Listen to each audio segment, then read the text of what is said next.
में नहीं हुआ क्या? भूख के मारे जान निकल रही है मेरी।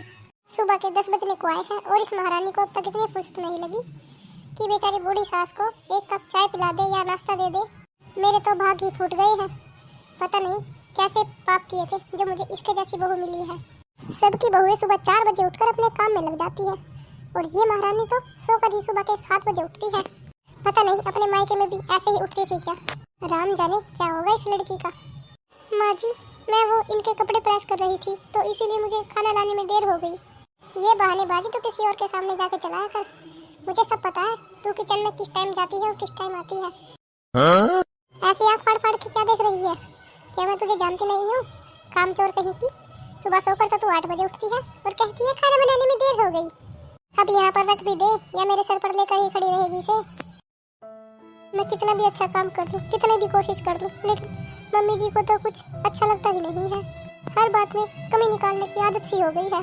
क्या खुसर पुसर कर रही है यहाँ पर खड़े खड़े? पानी कौन लेकर आएगा मेरे लिए? जानवर तो मैं हूँ नहीं जो इसे सूखा ही खा लूंगी। इसके साथ कुछ चाय पानी कुछ तो लेकर आ। ठीक है माँ जी, अभी लेकर आती हूँ। ना जाने इस लड़की को इसके माँ बाप ने क्या सिखाकर भेजा है। एक पैसे की भी अकल नहीं है, कामचोर कहीं की। ये लीजिए माँ जी पानी। वहीं खड़ी खड़ी करती रहेगी पानी पानी। यहाँ आकर दे दे मुझे पानी। ये क्या कर दिया तूने? सारा खाना खराब कर दिया। तेरे हाथों में जान नहीं है क्या? एक पानी का गिलास भी ढंग से नहीं पकड़ सकती तू? ध्यान कहाँ रहता है तेरा आजकल? घर के कामों में तो तेरा बिल्कुल भी मन नहीं लगता है। कोई बात नहीं माँ जी, मैं आपके लिए दूसरा खाना लेकर आ जाती हूँ अभी। बस बस रहने दे, दूसरा खाना लेकर आएगी। एक बार के खाने के लिए तो तूने मुझे 10 बजा दिए हैं। अगर दोबारा तुझसे खाना मंगवाऊंगी तो सुबह का नाश्ता भी दोपहर को ही करना पड़ेगा। जा जाकर अपने कमरे में आराम कर। मैं तो यही खा लूँगी जैसा की है। तू तो बस अपने कमरे में आराम कर जाकर, क्योंकि तुझे आराम करना बहुत अच्छा लगता है। बस घर के काम करने ही अच्छे नहीं लगते। पता नहीं इस बहू के साथ मैं सारी उम्र कैसे झेल पाऊंगी। इसने तो अभी से ही मेरे नाक में दम कर दिया है। ना तो ढंग से काम करती है, ना ही मेरे घर को संभालती है। मम्मी कैसी हो तुम? अरे बेटा मैं तो ठीक हूँ, तू बता कैसी है? क्या बताऊँ मम्मी, मेरी सास ने तो मेरा जीना हराम करके रख रखा है।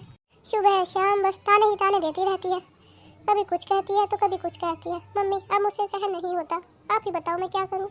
कभी कहती है तुझे ये काम करना नहीं आता, कभी कहती है तुझे ये नहीं करना आता। अरे बेटा ये कोई बात थोड़ी होती है, ये तो छोटी छोटी बातें हैं। इन बातों को ऐसे दिल पर नहीं लगाते। मम्मी आपके लिए होंगी ये छोटी छोटी बातें। मम्मी मैं मेरी सास को और नहीं झेल सकती। अब तो मुझे इसका कुछ इलाज करना ही होगा। मैं यहाँ नहीं रहना चाहती, आप आओ और मुझे यहाँ से ले जाओ मम्मी। ठीक है बेटा, तू चिंता मत कर। जब शाम को दामाद जी आए तो मेरी उनसे बात करा देना। मम्मी अब उनसे क्या बात करनी है आपको? अरे बेटा तू अपने घर की छोटी मोटी दिक्कत अपने पति को बताया कर, तो वो तेरी सास को समझा देंगे। अरे मम्मी मेरी सास तो इतनी चालाक है कि मेरे सामने लड़ती है झगड़ती है, और जैसे ही वो आते हैं तो उनके सामने तो एकदम सीधी सादी भोली भाली शांत होकर बैठ जाती है, जैसे कि इनके जैसा तो कोई दूसरा है ही नहीं दुनिया में। और मम्मी आपके दामाद को अपनी माँ में क्यों बुराई नजर आने लगी? वो तो मेरे अंदर ही कमी निकालेंगे ना। मम्मी या तो आप मुझे यहाँ से ले जाओ, नहीं तो मैं जहर खाकर अपनी जान दे दूंगी। अरे नहीं नहीं बेटा ऐसी गलती नहीं करते, अच्छे बच्चे ऐसे नहीं करते। तो ठीक है मम्मी, अगर मैं जहर को नहीं खा सकती तो मैं ये जहर इस बुढ़िया को दे दूंगी, क्योंकि अब मैं इसे और नहीं झेल सकती। अरे बेटा ऐसा नहीं करते। रहने दो मम्मी, तुमसे तो बात करना ही बेकार है। अगर आप मेरी माँ हो और आप मुझे कुछ देखना चाहते हो तो आप मुझे जहर देकर जाओगे। आप वहाँ से जहर को पार्सल करवा देना, नहीं तो आप खुद आकर दे जाना। अरे नहीं बेटा मैं नहीं आ सकती, मैं तेरी बहन को भेज दूंगी। ठीक है मम्मी, मैं आपके पार्सल का वेट करूंगी। अब आएगा मजा। मेरी माँ के भिजवाए हुए जहर से ये बुढ़िया तो एक बार में ही खत्म, और फिर मेरी जिंदगी की सारी झंझट दूर। फिर मैं अपने पति के साथ खुशी से रह सकूंगी। अब जल्दी जल्दी से सफाई कर लेती हूँ, नहीं तो फिर आकर मेरे सर पर चींची करने लगेगी कि अब तक तेरा काम नहीं हुआ। महारानी अभी तक तेरी झाड़ू ही लग रही है क्या? जल्दी जल्दी हाथ चला ले, घर पर शाम को मेहमान आने वाले हैं, फिर तुझे खाने की तैयारी भी करनी है।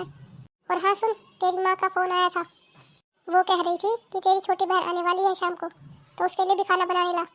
हो सकता है कि वो रात को यहीं पर रुके। ठीक है मम्मी जी, मैं बना लूँगी। और फिर वो अपना सारा काम करके अपने बेड पर बैठी होती है, तभी उसकी बहन की आने की आवाज़ आती है। वह समझ जाती है कि उसकी छोटी बहन आ गई है। अरे दीदी क्या बात है, आप इतने उदास उदास क्यों बैठे हो? अरे रश्मि आ गई तू, मैं तेरा ही इंतजार कर रही थी। आ बैठ। ये लीजिए दीदी वो शीशी जो आपने मम्मी से मंगाई थी। थैंक यू रश्मि, तुमने तो मेरी बहुत हेल्प की है इस शीशी को यहाँ तक पहुँचाने में। लेकिन दीदी आपने ये मंगाई क्यों है? आपके घर में चूहे बहुत ज़्यादा हो गए हैं क्या? हाँ रश्मि, चूहे तो हो गई हैं, लेकिन घर में नहीं, मेरी सास के दिमाग में। अब उनको मारना है। देखो दीदी कुछ ऐसा वैसा मत कर देना, कहीं लेने के देने ना पड़ जाए। अच्छा दीदी मैं चलती हूँ, मेरे कॉलेज है तो मैं कॉलेज से छुट्टी नहीं कर सकती। अरे रश्मि कम से कम एक रात तो रुक जाती। नहीं दीदी, जब आपका मूड ठीक हो जाएगा मैं फिर आऊँगी आपके पास रहने के लिए। अच्छा बस मम्मी को मेरी तरफ से थैंक यू बोल देना। ओके दीदी बाय, मैं चलती हूँ। अब आएगा मज़ा, अब चखाती हूँ इस बुढ़िया को मीठा मीठा शहद। यहाँ बैठे बैठे क्या ख्याली पुलाव बना रही है, मेरे सर में दर्द हो रहा है। जा मेरे लिए कप चाय बना दे। ठीक है माँ जी, अभी बना कर लाती हूँ। चाय में ये थोड़ा सा जहर मिला देती हूँ, थोड़ा थोड़ा असर करेगा तो किसी को शक भी नहीं होगा मुझ पर। लीजिए मम्मी जी आपकी चाय। इसे क्या हो गया है, आज ये इतने नरम दिल से क्यों बात कर रही है? और फिर सास वह जहर वाली चाय पी लेती है और फिर शाम को 4 बजे सास अपने 2 दिन से चाय ही बहुत ज़्यादा अच्छी बन रही है। क्या डाला है तूने इस चाय में? बहू फिर से चाय लेकर आती है। मम्मी जी मैंने तो चाय में कुछ नहीं डाला है, 2 दिन से आपकी तबीयत ठीक नहीं है ना, इसीलिए लग रहा है आपको चाय का स्वाद अलग से। बहू ये कप ले जा, मुझे लगता है मेरी तबीयत बहुत खराब है। मुझे तो बहुत नींद आ रही है, अब तो लगता है जैसे ऊपर वाले का बुलावा आ गया है। मम्मी जी अगर आप कहें तो मैं आपके पैर दबा दूं थोड़ी देर। अरे नहीं बेटा, मुझे लगता है तुझे भी आराम कर लेना चाहिए, तू भी तो सारा दिन काम करके थक जाती है ना। अरे मम्मी जी को ये क्या हुआ? हे भगवान ये मैंने क्या कर दिया? मैंने अपनी माँ जैसी सास को जहर दे दिया, ये मेरी अकल कहाँ चली गई थी? हे भगवान, और मम्मी ने भी मुझे नहीं समझाया कि बेटा ऐसे नहीं करते। अब मैं क्या करूं? मम्मी से ही फ़ोन करती हूँ, शायद उन्हें इसका कुछ तोड़ पता हो। Hello mummy. मम्मी मुझसे बहुत बड़ी गलती हो गई है, जो आपने दवाई दी थी वो मैंने मेरी सास को 2 ही दिन में दे दी है और अब मेरी सास की बहुत ज़्यादा ही हालत ख़राब हो गई है। मम्मी मुझे इस दवाई का कोई तोड़ बता दो, मैं अपनी सास को खोना नहीं चाहती। अरे बेटी शांत हो जा, शांत हो जा। मम्मी जी यहाँ मेरी सास की जान निकल रही है और आप कह रही हो कि शांत हो जाऊँ? मैं ऐसे कैसे शांत हो जाऊँ मम्मी जी?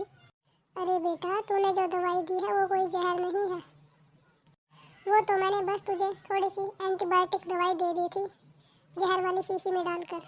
मुझे पता था बेटा कि तू गुस्से में कुछ गलत कदम उठा लेगी, तुझे समझाने का इससे और अच्छा तरीका मुझे नहीं आता था बेटा, इसीलिए मैंने तुझे जहर की दवाई में एंटीबायोटिक दवाई डालकर दे दी है। लेकिन मम्मी वो तो मैंने इन्हें कल भी दी थी, फिर आज अचानक ऐसा क्यों हुआ? अरे बेटा वो ताकत की दवाई है, मुझे लगता है तूने अपनी सास को आज डबल डोज दे दी है, इसी वजह से वो चक्कर खाकर गिर गई है। लेकिन तू चिंता मत कर, जैसे ही 2-3 घंटे सोकर उठेंगी उनकी तबीयत बिल्कुल ठीक हो जाएगी। ठीक है मम्मी, तब तक मैं अपनी सास के पास ही बैठी रहूँगी और इनका ध्यान रखूँगी। ठीक है बेटा। हे भगवान शुक्र है आपने मुझे इतना बड़ा पाप करने से बचा लिया। माँ तो आखिर माँ ही होती है, कोई माँ नहीं चाहती कि मेरी बेटी का घर उजड़े। शायद इसीलिए मेरी मम्मी ने मुझे जहर की जगह मीठी दवाई दे दी।